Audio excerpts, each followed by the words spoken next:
Hi guys, welcome back to another reading wrap-up, this time for the month of July. This was a slower reading month. I only managed to finish 3 titles this month, but that's okay. Sometimes life gets in the way of your reading, but the 3 books that I did read is sort of a mismatch of a bunch of different genres and everything. Some were really, really good and I loved them. Others were just okay, so let's get into it. I will start with the first book that I finished, which was Total Dreamboat by Caitlin Doyle. This one here is a special edition that came in one of my book subscriptions, and this one was just okay to me. I loved the Caribbean setting. It was a perfect summertime read. It was a fun little romance, but I felt like a lot of the dialogue was just kind of cringy. Like, I found myself multiple times throughout the book stopping and having to kind of step away because I was getting like secondhand cringe or secondhand embarrassment from some of the things that the characters were saying or some of the descriptions of things that were happening in the book. The book was kind of just like giving me the ick. Also, the like sort of pivotal point in the book, the climax of the book, the tipping point that, causes the third act breakup, all of that. One of the situations that leads to all the conflict happening between our 2 main characters is something that the female main character's best friend does. Without trying to be too spoilery and giving too much away, I felt like what the best friend did was a pretty serious transgression and violation of boundaries that the 2 had in their established relationship, and the female main character forgave her best friend way too quickly. Like, they resolved it like over a text message thread in a 2-minute texting conversation. I did not like that either. At the very least, there should have been a face-to-face conversation about what had happened, and I definitely think the female main character should have been way more upset at her best friend for what her best friend did. The book is also very, very insta-lovey. I mean, the whole thing takes place over the course of 6 days. They're trapped on a cruise ship together. They're spending a lot of time together, so it is what it is. But just know that going into it. I did end up giving it 3 stars. Like I said, it was just okay, but there were things that just didn't sit well with me and definitely caused me to put the book down and walk away a number of times. The next book that I read was actually a nonfiction book. It's The 7 Wonders of the Ancient World. I set a personal goal for myself at the beginning of the year where I wanted to read 1 nonfiction book by the beginning of the year. It's the end of July now, and this is the only nonfiction book that I've read so far. I should have read 2, at least 2 by now. This is the only one I've read. Natalie Haynes is one of my favorite authors, and she was posting about this on her social media accounts back a while ago when this book first came out. And if she loved it and thought it was fascinating, I figured that I would also like it and think it was fascinating.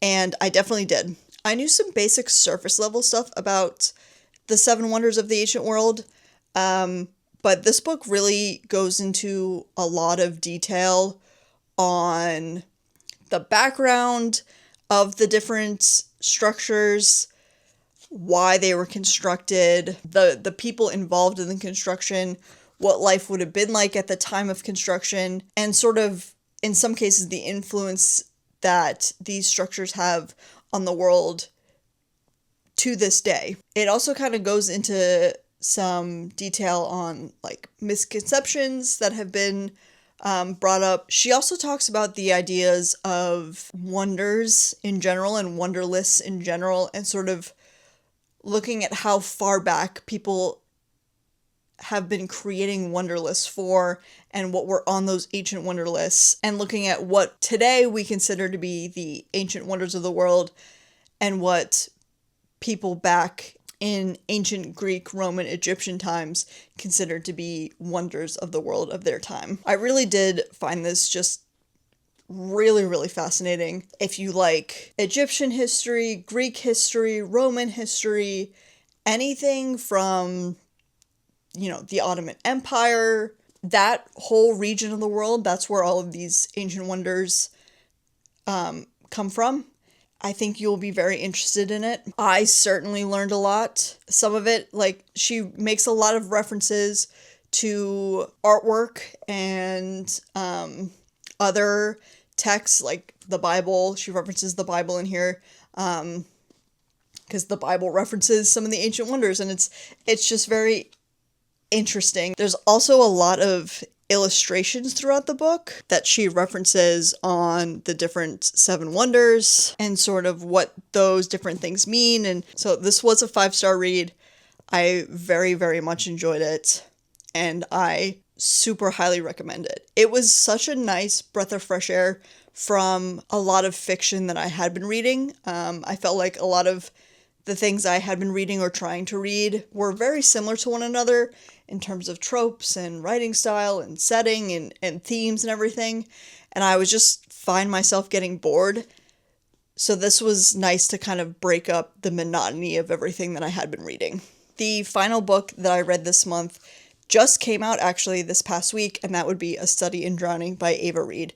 I was fortunate enough to get an advanced reader copy through NetGalley, and so I was super excited to read this one. This is the sequel to A Study in Drowning, and I loved that first one. The way she is able to mash the fairy tale world and fairy tales into the real world and real life in her books is just amazing. I think she's such a beautiful writer. I like the kinds of characters that she writes. I like the worlds that she is able to build, and so I was very excited for this one. And I did also enjoy this one as well. This one more closely follows Preston, who is the male main character from A Study in Drowning, as he sort of goes through his struggles and his sort of character arc and learning cycle that he is in. You still get 2 points of view in this book as well from both Preston and Effie. Both of these characters are going through a very difficult time in their lives in this book, and they're both just kind of suffering in silence. That would be my one, like, gripe with this book, is that these two characters, I personally, based on what they had went through in the first book, I thought that they were going to sort of lean on one another a little bit more in this one and talk through their struggles a little bit more and help each other deal with the things that they're struggling with. And they really don't. Like, they just suffer in silence until everything just hits an extreme breaking point. And it's because they're just trying to protect the other person. They don't want to seem like a burden to the other person. They just want to protect the other person that they love. So that was kind of my only gripe, was that I felt like these two characters would have worked together a little bit more in this book. It was very, like, here's Effie's story, now here's Preston's story, and they kind of both converge at the end. I would have liked to see the two of them sort of interact and have an adventure together. But again, like, the weaving between the fairy tales in real life in this book was beautiful, and learning about and reading about the same stories and fairy tales that these two are studying at the same time as they're piecing together, you know, everything that they're going through was interesting. I did give this one 4 stars. I did like it just as much as the first one. I felt like I had a certain expectation of what the story was going to be, and it wasn't that, and that's okay, because I still really enjoyed the actual story that was written, and that's why I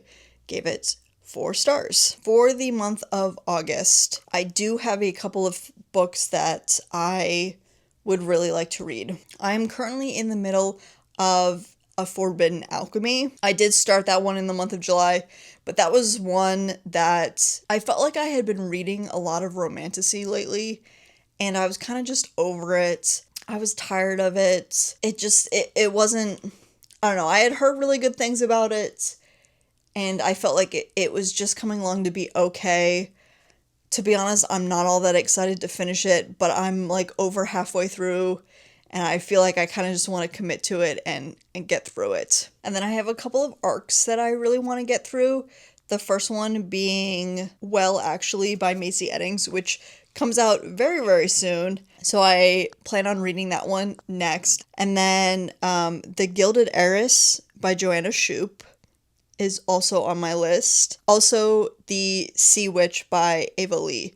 So those 3 books are all NetGalley arcs that I have on my list to read in August because all of those books are published in August. So that's 4 books that I hopefully will read in August. I'm looking forward to those. Hopefully I'll have a little bit more time, but that's everything for this one. I hope you enjoyed it, and I'll see you in the next one. Bye.